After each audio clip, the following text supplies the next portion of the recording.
Thank you guys online for bearing with us. I hope we were at least able to give you those happy dollars in some kind of audio and video stream. We're doing our best here. And it is now time for me to turn it over and introduce to you our district governor, Mr. Lyle Staub.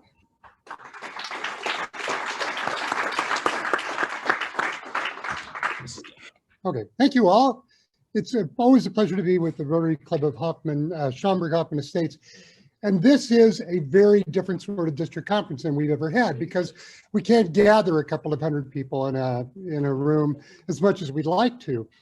What we can do, though, is to do a series of Zoom conferences, some of which have been hosted by clubs such as yours. We had a session on Wednesday with Libertyville Sunrise Club. We had a session yesterday with Buffalo Grove, and today we have the great pleasure of being with you again. We've had a lot of very interesting presentations this week. We started with a discussion of the environment as the seventh area of focus. We then went into a presentation on polio and what it took to eradicate polio in India. We've had informational sessions about orientation for new members. We did something on fundraising last night. We did a session on 501c3s this morning for those that need that specialized information. Yesterday, we also had a presentation on youth services from Tom Carroll, who's always one of our featured speakers at RILA. If you didn't watch yesterday, watch the video, which we'll send out the link. You'll see why when those kids come back, they're motivated. That's the sort of quality of work that is done there. And today we're going to talk about international service, and specifically we're going to talk about how the foundation leads to international service. We already had recognition of Brian for being a Paul Harris Fellow, and it wouldn't be appropriate for a district governor to go to a meeting and not ask for money. So I'll just point out that where we are as far as our foundation giving for this year to date is on the screen right now. So far, our clubs and members have donated about $204,000 to End Polio Now. That's a little under where we were last year, but we've still got 26 days to go. So I'm confident we're going to hit there. I'll point out that 100,000 of that comes from the Blaine Family Foundation in honor of Jack themselves, and that's wonderful. As far as our donations to the annual fund, right now we're at around $250,000. Last year we ended at $350,000. I recognize that a lot of clubs don't put donations in that they collect for their members until June. So I'm confident we're still going to be able to hit that. But we do ask if there are any clubs, and anybody who's watching us right now, that you are able to submit funds before the 30th. Briefly again, because we've just added 22 people that were in the waiting room, so I apologize for that. Thank you, and welcome to the district conference session. I was just talking a little bit about the foundation and where we are and how, of course, we need to have money, and I won't bother the people in this room with again. But the point is, it's what you do with the money that matters. Your club is tremendous at raising funds, and you do a tremendous amount of good work in your community and around the world. But I just want to give you a sense. Must you just take it down? I don't know what's happening here. Thank you. Should just go. There you go. But I just want to give you a sense of what we actually do with that money in the district. So we grant some amount of money back to the clubs as district grants. When you take, in addition, what they have contributed, because it's on a one-to-one match, our district grants were around $300,000 of impact, and that really went into our communities this year. A large part of that was a program we put in place called the Multi-Club Matching Grant, and it was a great opportunity for clubs to collaborate on some things. The other part of this is global grants. We have either led or been part of this year almost $1.9 million of global grants. And then when you add in that we have supported a number of global grant scholars and a Rotary Peace Fellow this year, there's another $240,000 of impact that we've had. Not all of this is the money that's coming from our district, but this is what we are participating in. And one of the things that you'll notice is that we really do make a difference and make an impact around the world. Wesley, hit that one more time, please. Take about 5 seconds. Okay. We tried to, for PETS, for the President-elect's training session last year, we tried to capture where do we do good. So we tried to find out for the last 5 years, where have our clubs done work around the world? Didn't include North America, of course. And what you see when you do this is that it's a pretty impressive picture. That's just 66, 67 clubs, 2,000 members. We have 1.2 million members. We have 35,000 clubs around the world. And when you would try to superimpose all of that on this map, it would be a tremendously impressive picture. And it would show you what we're able to do together. You know, in the words of the vision statement of Rotary, together, we see a world where people unite and take action to create lasting change across the globe, in our communities and in ourselves. This is evidence of doing it across the globe. So today, we're going to focus on one of those Peace Fellows, one of those Global Grant Scholars, someone who has done a tremendous amount of work to make the world a better place with the help of Rotary. And I'll say in advance that for Amanda Ottman speaking with us today, we will be making a donation from the district to the Rotary Foundation's Peace Building Programs Fund. That's my lead in. Wesley, I want to turn it over to you to start the meeting officially. Thank you. Thank you so much, Les.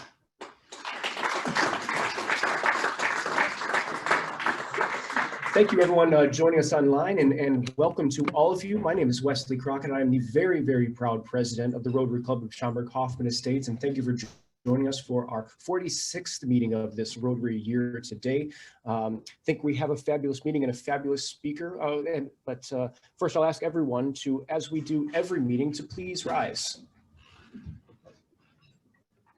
Would you please cover your heart with your right hand and veterans salute as we say, I pledge Allegiance to the flag of the United States of America and to the republic for which it stands, one nation, under God, indivisible, with liberty and justice for all. And if I could please have Mr. Jim Fabrini, I'm sure you know it by heart, lead us in the four-way pact and the way I interact with others. I will. First, I will have the courage to tell the whole truth. I will be kind in the way I tell it.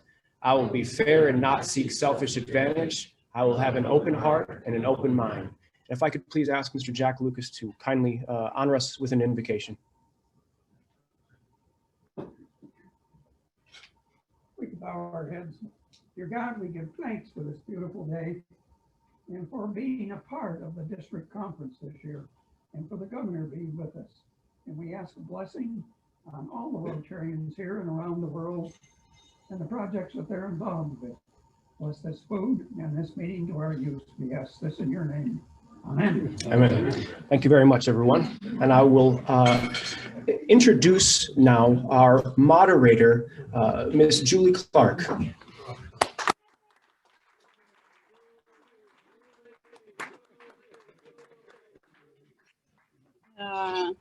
So it's my great honor and pleasure to introduce our speaker for this morning, or this afternoon. But first, I just want to say thank you to Wesley. He has been an outstanding president this year in what I would say a year of trial. Probably very, very lightly put, but he's been outstanding in keeping us engaged, in keeping us involved in our community and giving back to our community. And it really starts from you, Wes. So thank you from all of us in this club for your leadership. And Lyle, Wesley wouldn't have been prepared to do that if it weren't for you. So thank you very much for your leadership as well. It's been an outstanding year for all of us. So it's my pleasure to introduce Amanda, and I actually heard her speak a couple of years ago in Kansas City, and she has an outstanding journey she's going to share with you. But she came to the Rotary world, if you will, in the year 2000 when she started as a youth exchange student and went to Argentina. She also did her World Peace Fellow in Argentina. So she's a peace scholar, and I know she's going to talk more about all of this with you and share her journey. But she worked to advance Rotary initiatives with refugees through the American Refugee Committee, now ALIGHT, and augment water project capacity with Haiti Outreach. Amanda joined Rotary in September of 2019, and I mean Rotary International, as Partner Relations Officer. In this role, she oversees partnerships that reinforce and advance Rotary's vision statement and the action plan priorities. So I know Amanda's going to share a lot more with you about her journey in Rotary, but it's been quite impressive, and I'm sure she's going to continue to do great things for everybody. Amanda, take it away. Thank you. And if I share my screen, will that be visible for everyone? Amanda, go ahead. If you could talk, just give me a check on your voice. Can you hear me? Loud and clear, Amanda. Thank you. Wes, am I able to share my screen? Yep, give me a second. I got it. Yes, you are. Absolutely. Spotlight. Yep, will do.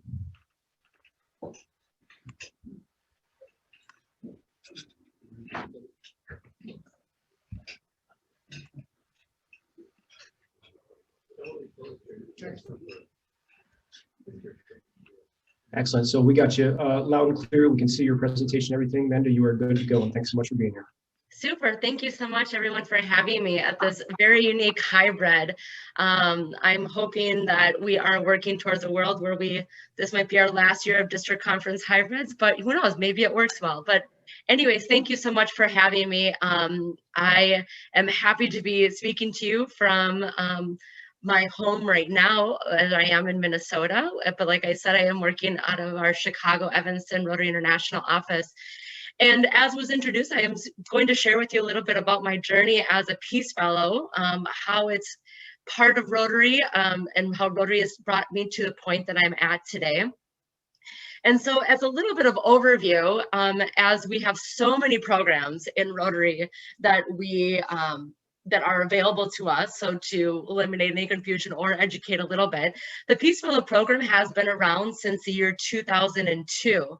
And each year, Rotary, the Rotary Foundation, awards up to 50 fully funded fellowships for a full master's program. And then there's another certificate program where they award up to 80 professional fellows for that program each year.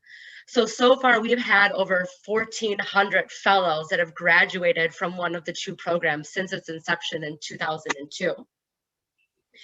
And like I said, there's two distinct programs that Rotary Foundation funds through the Peace Fellow program. If one, depending on what one needs in order to advance their career or possibly their qualifications, there is the full master's program, which is what I did, where you will start and complete your entire master's program at one of the select peace centers that Rotary works with, or a certificate program, which is a shortened experience that really works to build your toolbox, and you don't need a master's to get you forward in your career, but just need a few extra resources in order to maybe launch you forward in your next job endeavor. And when Rotary set out this program in 2002, it has changed a little bit since that year. Currently, the countries that Rotary has centers at, so the ones that are available for a Rotary Peace Fellow to apply for, are Duke UNC in North Carolina, University of Bradford in the United Kingdom, Uppsala University in Sweden, the University of Queensland in Australia, and International Christian University in Japan. Those are the ones that are in yellow. Those are the full master's programs. When you apply for the master's program, you have to choose a country outside of your home country. So for me, I would not have been available to go to Duke UNC. And you'll also note that I went to Argentina, which is no longer on this map.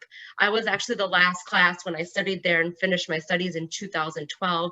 That center closed due to foundation reasons as they evaluate programs. And at that time, they opened up Uppsala University in Sweden.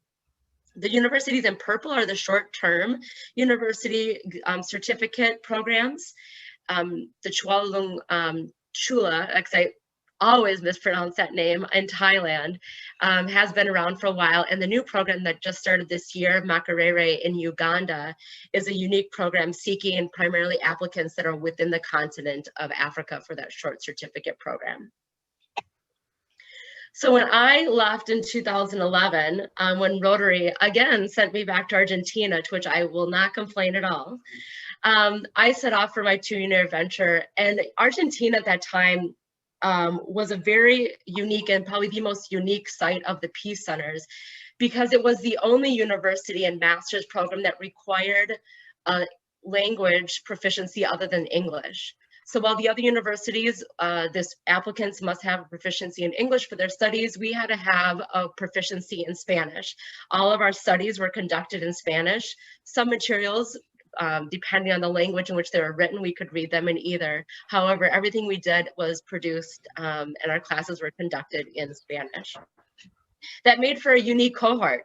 Usually our applicants for the program go from all across the world. You'll maybe have 1 or 2 from the United States in there. However, my class, we had 8 from the United States, 1 from Colombia and 1 from Australia.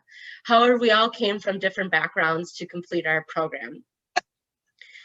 And throughout the course of that program, you go through, it's not just to get your master's. That's the uniqueness and why we have an actual program at Rotary for this. And it's meant to not only give you the tools of your studies, but also connect you with Rotarians in the country, going through different workshops that the university or Rotarians might provide, presenting your final dissertation through a final seminar that Rotary works with and invites Rotarians from the country and the community to attend. And then after all is done, for me, we had our applied field experience, which Rotary also supports us in doing. And that is when we basically, another word for internship, to which I did mine in Spain for 3 months with Save the Children. And all of this encompasses the unique part of this fellowship is that Rotary, and through the Rotary Foundation, is able to fully support all fellows through this program, and so that we can focus not just on our studies, but also this extra involvement that I mentioned of working with Rotarians, getting involved in your community without the worry of any financial burden. And when I completed my studies, as Rotary had propped up that toolbox, it had me look at what I wanted to do out in the world in a much different way. Before coming into the fellowship program, I had done a lot of the boots on the ground. And so when I first discovered the program and they said, do you want to change the world? I was like, yes, I have my boots on, send me, let me go. I obviously want to do as much as I possibly can in our world. And through the program, I realized that always doesn't mean that you have to have your boots on ready to get them dirty in the field, but sometimes the office side is necessary. So when I was looking for work and wanting to stay in the Midwest for a while, after having been gone for 2 years in Argentina, I found an organization called Haiti Outreach that is based in the Twin Cities of Minnesota. And the organization, when I sat down and met with them, I felt like I was vetting them for what they did and their level of sustainable development and impact, as much as they were interviewing me for the job. And it led me to a 2-year experience with them, mainly based in the office, a small office in Minnesota, with quarterly trips down to Haiti, as you can see here. But what was needed was that we had an amazing team of local Haitians on the ground that did the work that I was not needed on the ground, but I was needed here to be coordinating the communications, to be coordinating fundraising, to working on the development plan so that the work in country could be expanded as much as possible. While I speak Spanish fluently, Creole was not in my languages. However, when finished, I knew de l'eau potable, which is potable water, probably the 2 words that I'll never forget in my life out of Haitian Creole. And in my journeys, while language was a barrier, obviously for me when I was there, you realize that the language wasn't always necessary to share smiles and really connect. And one of the amazing people I met in my time there was Paul. And Paul was from the community of Ottman, which is a rural community in the central plateau of Haiti. And his community was in need of potable water. They were walking to a river which was contaminated. It's a story that you hear across all of Haiti. And while there's many organizations in Haiti that put in water pumps, a lot of times they become what I call the water pump statues and don't work after some time.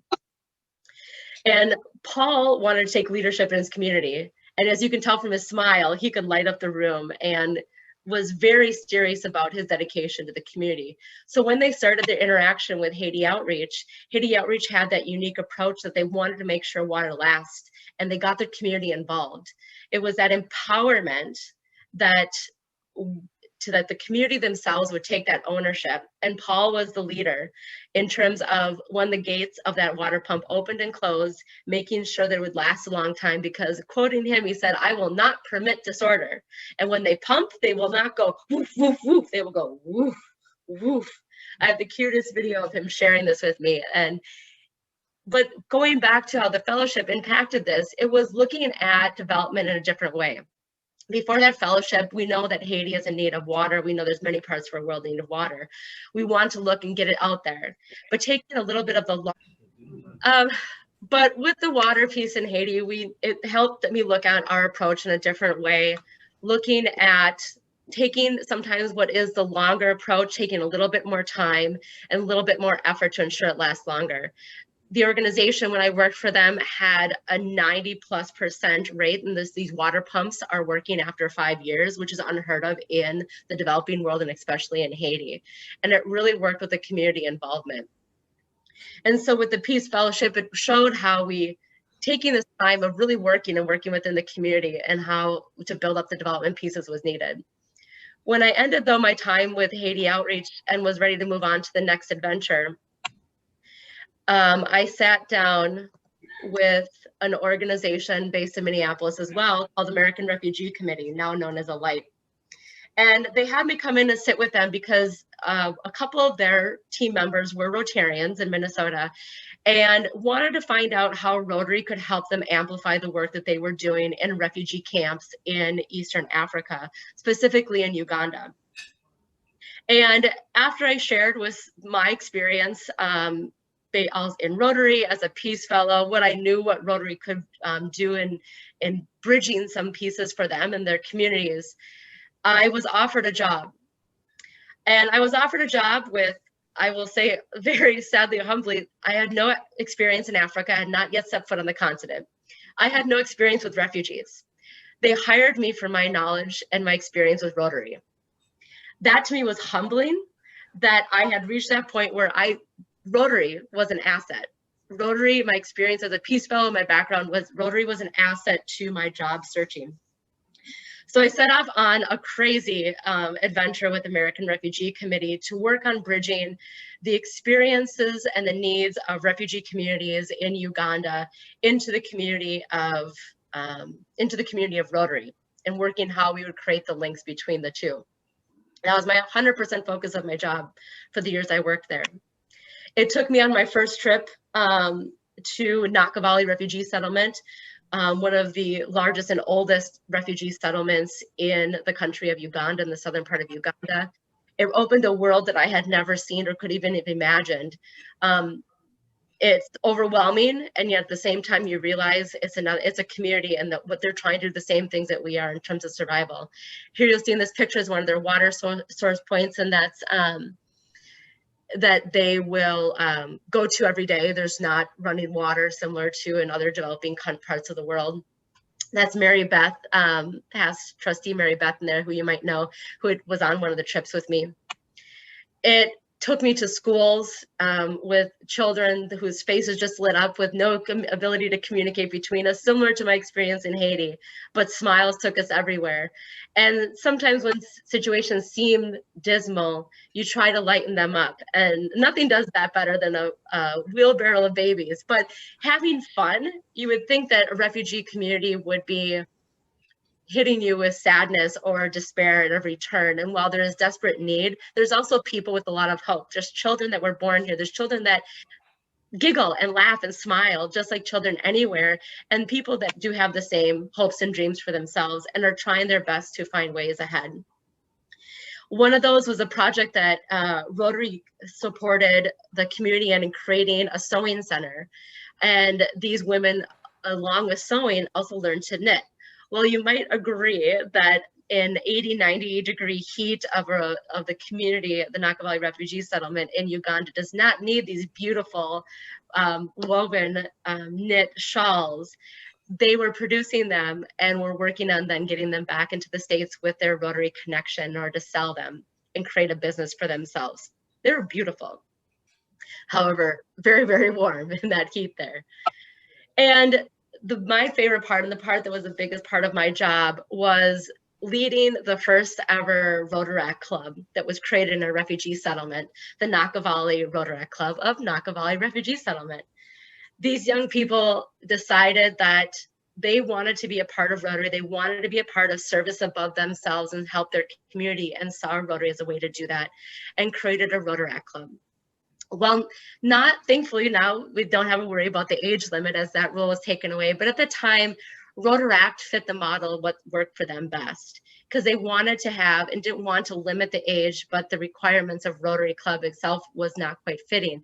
And they wanted to come together to have fun, take action in their community. The year that I was working with them, they decided to do 52 projects, one project for every week of that year, with only a max of each project being $500. And Rotary, different clubs throughout the state, supported them on that journey, that they were able to make that impact in their community. What I love of how the story of even talking, as we're talking about the Peace Fellowship, really does come full circle. The founding president of the Nakavali Rotary Club, who is Paul Mushau, is in the front to my side in that white shirt. You might have seen him speak at the Hamburg International Convention. But he was accepted to be part of the very first class of Peace Fellows at the Makerere University in Uganda, which gives me goosebumps every time I share it. And having been with him and seeing his drive and seeing how Rotary, for even this one person, not only everyone in this club being a part of Rotaract, but how Rotary has taken his path and launched it to ways that he still doesn't even know what his biggest dreams might be. When I finished my time, one door closed at American Refugee Committee right at the time, and another door opened that I also didn't expect would happen. And here's my very excited face on my very first day working at Rotary International headquarters in Evanston. I like to joke now that I do get paid to be a Rotarian, as I am a dues-paying Rotarian, but now get to spend 40 hours plus a week solely focused on Rotary, which for me is a delight. I took on the role as I was working for the past two jobs, both in Haiti and with American Refugee Committee, of really making those connections, building up the relationships, creating that linkage and partnership with Rotary, with those organizations. I took a role that was the exact flip, taking my partnership experience now as on the external engagement and strategy team, working in an external partnership role of finding partners outside of Rotary that want to align with our strategic goals, align with our action plan, and work to promote Rotary in the world, that we can expand our reach, expand our impact. I wasn't 100% sure what my next slide was. I'm gonna go back. So right now in this role, I started it in September of 2019.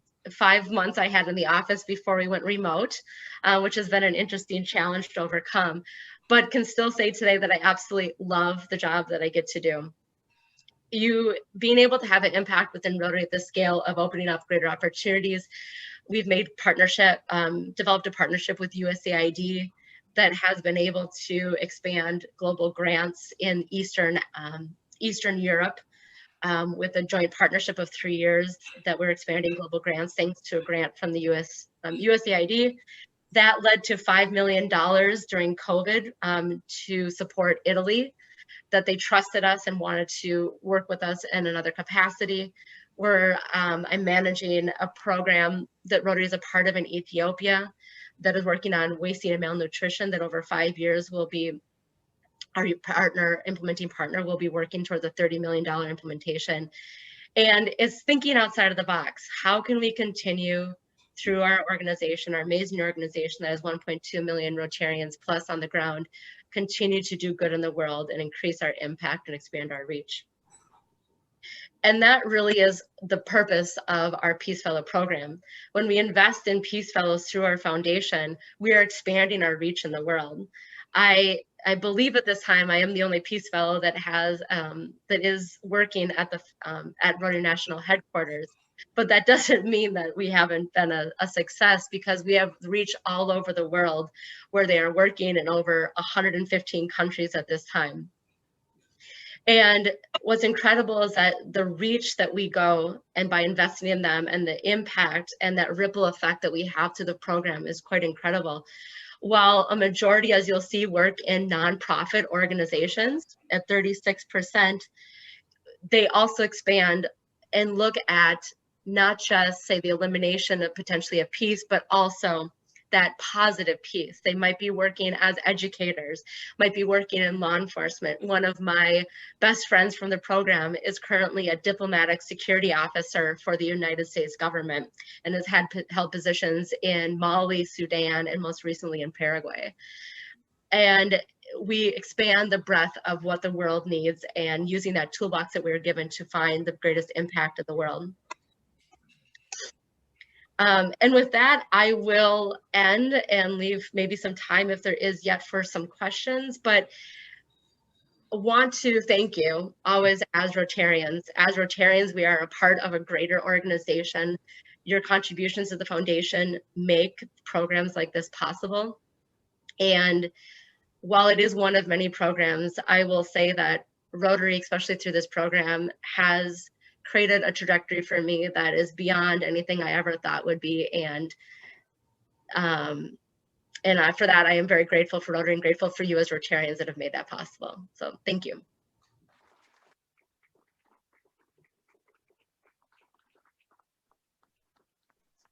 Thank you, Amanda. So I told you this was going to be a great story. She's done some amazing things, all because of Rotary.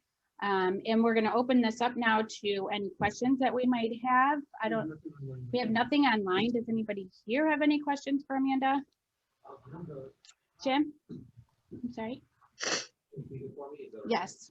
Okay, so how did, if she's still in touch with those people, how did they deal with the COVID crisis, and how did they fare at home? In Haiti? And are you still, Amanda, are you still in touch with the organizations that you were working with, and how did they manage throughout this pandemic?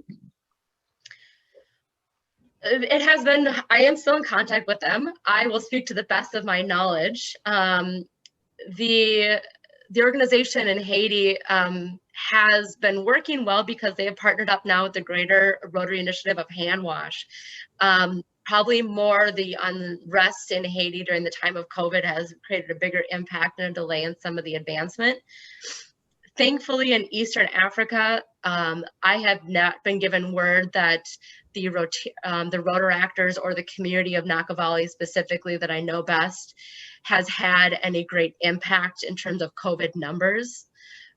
So thankfully, while they've been able to continue their work on the ground, there's not been any international travel, obviously, for any work to expand. Great. Anybody else have any questions?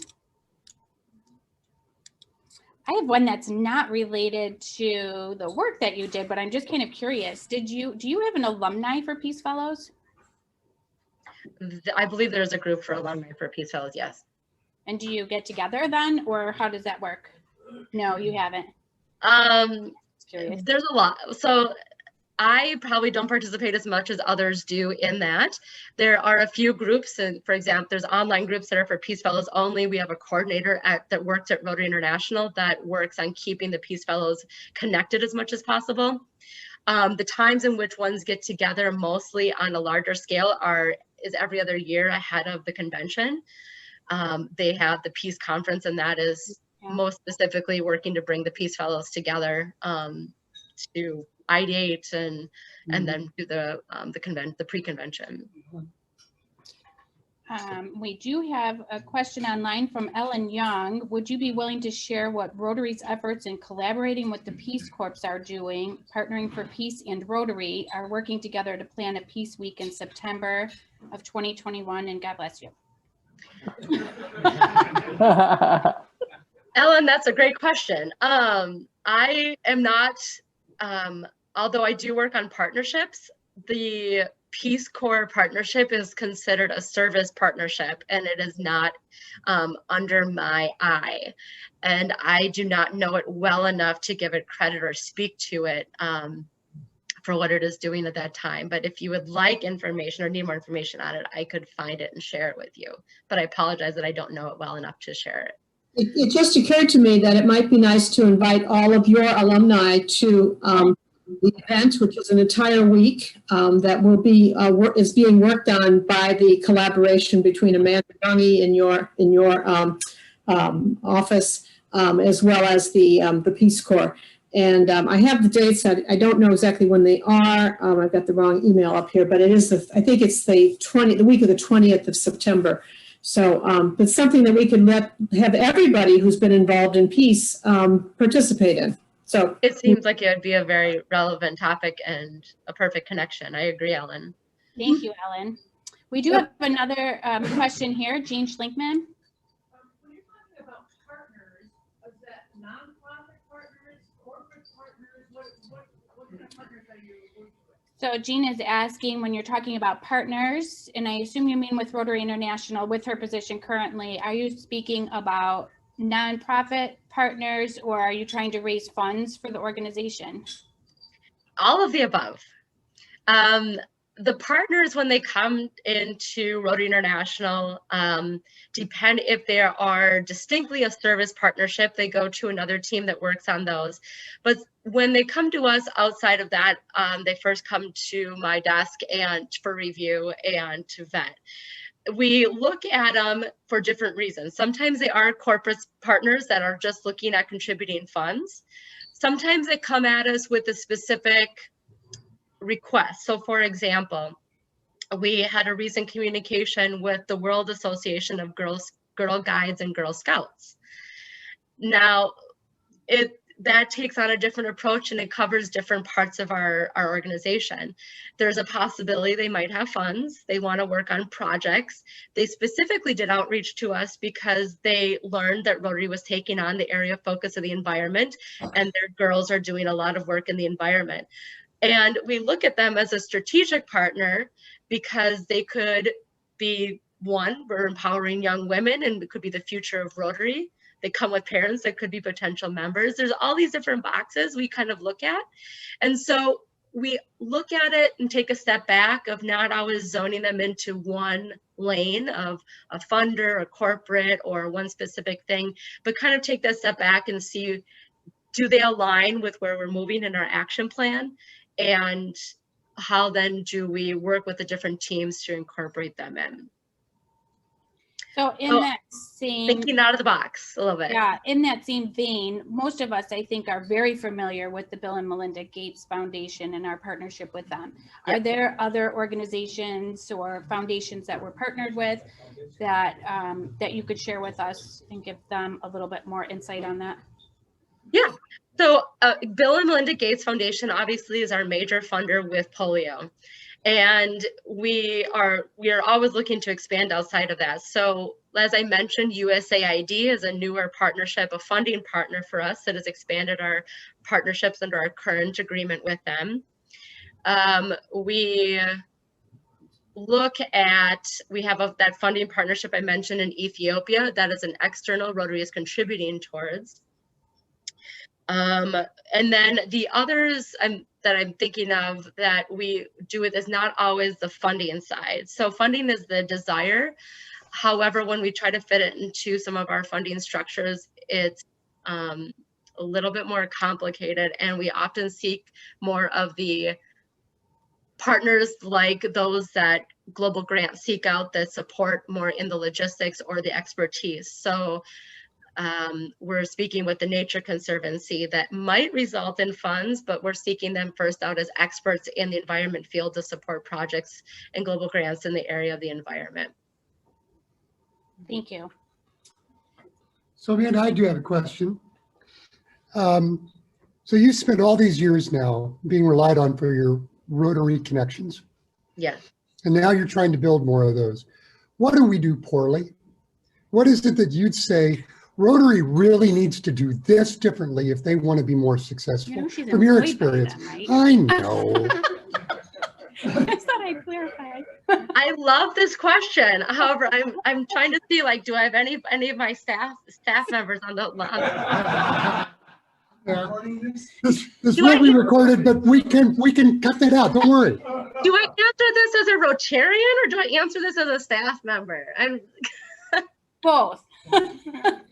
No, that's the best part I do love about my job is that I feel like I have that interesting perspective of coming in and more experience outside of being a staff member and how that influences my outlook of being a staff member. I will say I'm trying to put I have a couple answers, which doesn't mean that we do a lot of things wrong. It's just a lot of things that from my role of working in partners that I feel like we could expand more. I think sometimes we get very lodged into our rut of what we have to do, our club meetings, function, getting our district going, focusing on this, and sometimes don't take enough time to take that step back and remind ourselves the bigger organization that we are a part of and how connecting more outside of our club, our district, even our zone can help take our organization from surviving to thriving much quicker or greater. So as an example of that is even connecting more with Peace Fellows, although Peace Fellows, they don't always come back to our region, they stay working there, but finding ways even more that those Peace Fellows can help in. We have an organization, as I say, I know I've said it, but 1.2 million, that we know that even in our own your district, you have many people that are very well connected. We always make it a point through an organization that we come together almost equally, and we're come first as Rotarians, and our business is a part of it. But we don't focus on sometimes those personal or professional connections that we maybe have that can bring it in. And so that all comes into what I call our social capital. When I talk to other organizations, I always highlight how our Rotary social capital is our superpower. And how can, when I'm working with these partners, capitalize on that social capital? And I think each of us as clubs and districts can capitalize more on that social capital. Thank you. We've all had the golden martini in this room, but yeah, I agree. So if there's no other questions, was there anything else online that I missed? No. Is there any other questions? I want to turn this back over to our Governor Lyle. I put a question in the chat. Oh, wait, there's a question. Sarah had a question. Sorry, Sarah. I don't know what the question is. Hold on. No, you will. I see it. I can see it online if you want to read it. Okay. Sarah was just asking that she learned in April that the Naka Valley Rotaract Club was struggling for a variety of reasons. Since I left the organization, when coming to work at Rotary, I've kept in contact with a few of the Rotaractors there, but stepped away from my typical interaction that I was having in terms of guidance. They were struggling when we were working with them for reasons that are typical of a Rotaract club, but also typical because of challenges in a refugee settlement. And there is definitely more guidance that can happen. I think we all know there's politics that happen in Rotary, and they have an amazingly strong district that oversees them, and there was a lot of having to step back of respect for the district and their guidance that the district themselves in Uganda wanted to offer them. So I know that there is still people that are keeping touch on them. Just for the fact that you know that they're struggling, that means there's still Rotarians outside of Uganda too that are keeping in communication. And I know I won't let their club fizzle and not exist anymore, but I've taken a backseat role. Thank you. Thank you. Thank you Great. again, Lyle, for choosing Thank you, our Julie. club. Thank you, Amanda. That was terrific. You know, what Amanda points out is that when she went to Argentina, and then when she went to Spain, and then when she went to Uganda and has worked in Haiti, and that's when I think you really get a sense of what Rotary is. I mean, let's remember, we have 1.2 million members, 27% are in the US, 10% are in India, 7% are in Japan, 5% are in South Korea, 4% are in Germany, and 4% are in Taiwan. We're a pretty broad organization. And for those people that have had the opportunity to go and see Rotary outside of the US, maybe on a service project or friendship exchange or something, that's when you really, I think, start to unlock the whole code. To that point, we have a project underway and a plan underway for a program in Guatemala this next year. Robert Steinberg, I don't know if you're on, but if you are, would you like to unmute and just explain just for a second what's there? I know that you have put in the chat the link to the brochure for this. Thank you, Governor Lyle. Jim Wales, the former District International Service Chair, and I'm now the current International District Chair, are planning to return to Guatemala in November 6th for 8 to 10 days to work on two things. We're going back to the school, the remaining school in the town of El Rodeo. The second school was destroyed in the Fuego volcano in 2018. And so the one remaining school is the only school for the grade school children and the middle school children. So there's a lot of work to be done there. It's interesting, they cook a meal for each group of kids every day in a kitchen and wood burning stoves that don't ventilate well out of the kitchen. They have some water needs that we're going to address and a lot of maintenance that we're going to do. So I posted a flyer that Jim completed this morning in the chat. If anybody wants to download that, you'll see something about our project and what it entails. And then you can call me if you have any questions. Robert, thanks very much. Another opportunity to do international service. Okay, the last thing that I would like to do is just do a little bit of recognition, and we'll see how well this works.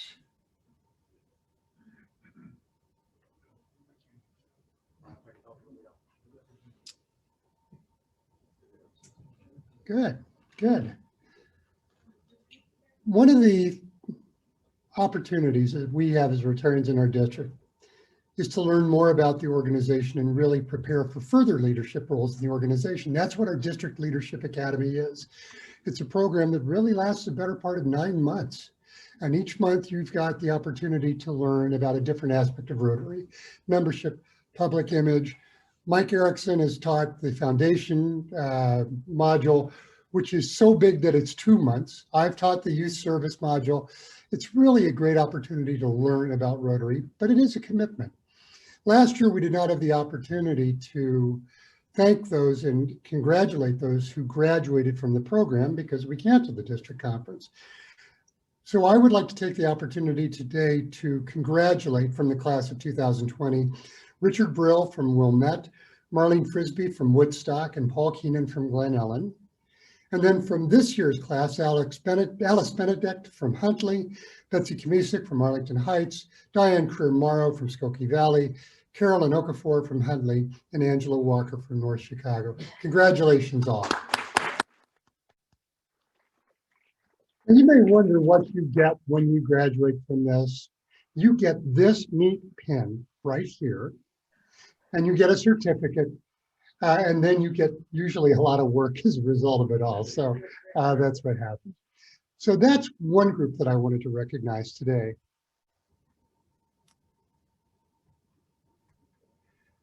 The next thing that I wanted to recognize are the clubs that have done the most extraordinary job in this most extraordinary of years.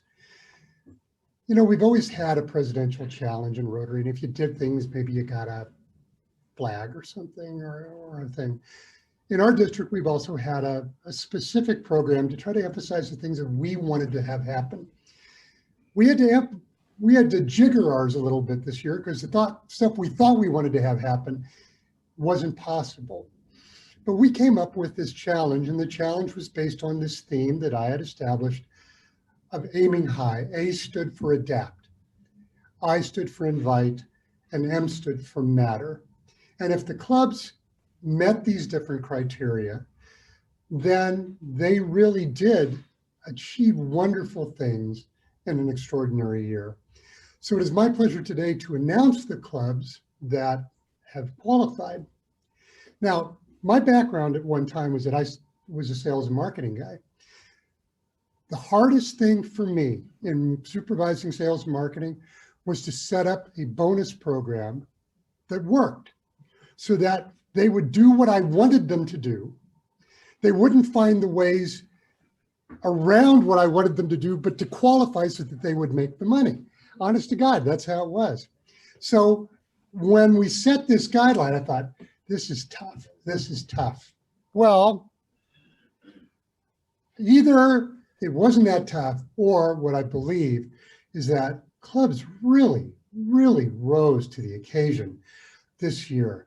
And I am proud to say that we have 8 clubs that were our honorees. In addition, we have 19 clubs that earned the honor with distinction.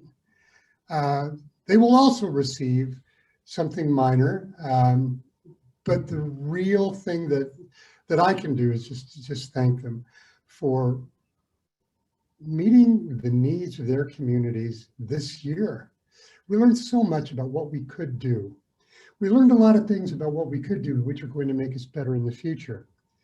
And this, I think, just points out how well Rotary can respond in a time of extreme challenge. So I want you to join me in congratulating all these clubs, including a club with distinction, Schaumburg Hoffman Estates. Hey!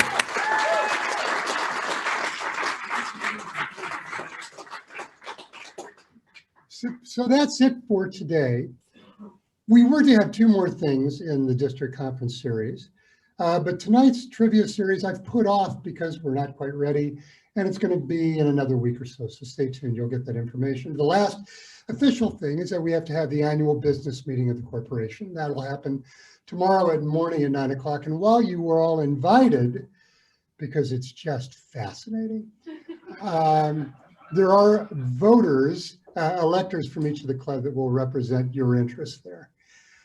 I want to thank again the Rotary Club of Schaumburg Hoffman Estates for all you do, for all you did this year, and for hosting us today. And for everyone online, it has been a wonderful and extraordinary journey for us this year. One that we hope we will never, ever experience again. But look where we've come and look what we've done. Look what you've done. Thanks so much. Bye.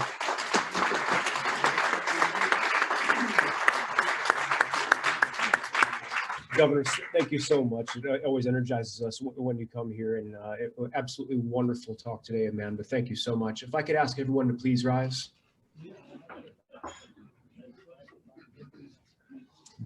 Could I ask Mr. Steve Lamp, would you so kindly lead us in the 4-way test of the things that we think, say, and do? Is it the truth? Is it fair to all concerned? Will it build goodwill and better friendships? Will it be beneficial to all concerned? Just like this week and every week. Will it be fun? Let's make sure that Rotary opens opportunities. Thank you, everyone. Thank you, everyone online, for being here.